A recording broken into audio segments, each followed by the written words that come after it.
Right, so, is there a new Batman game in the works? In my opinion, I think there is. Batman is the most popular superhero on planet Earth.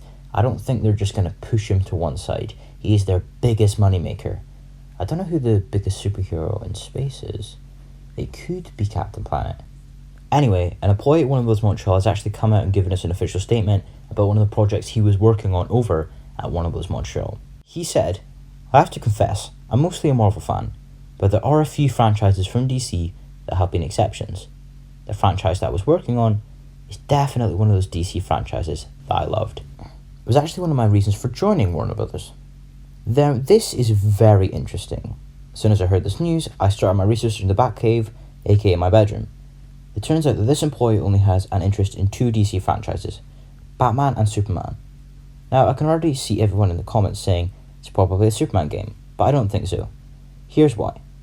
Back in 2014, Warner Bros. Montreal were 100% working on a Superman game, until it got canned, thrown in the bat bin.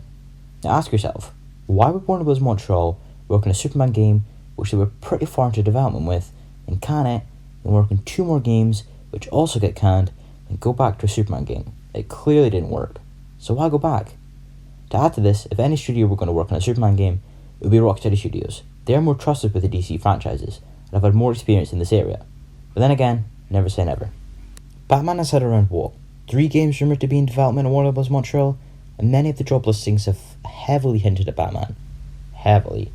Also take into account that he only joined Warner Bros. Montreal because of one of his favourite DC franchises, which happens to be Batman, and Warner Bros. Montreal has worked on a Batman game in the past. To be precise, 2 Batman games. 2 Batman games, and they worked on the Batgirl DLC. It's pretty obvious that they are working on a Batman game. So if you still believe that this Batman game is happening, then please drop a like and consider subscribing. Please tell me what you think in the comments below, and if you still want me to cover the rumoured games of a new Batman game coming from Warner Bros. Montreal. Should I give it a rest? I don't think so, but that is now in your hands. I'll see you guys in the next one. Bye!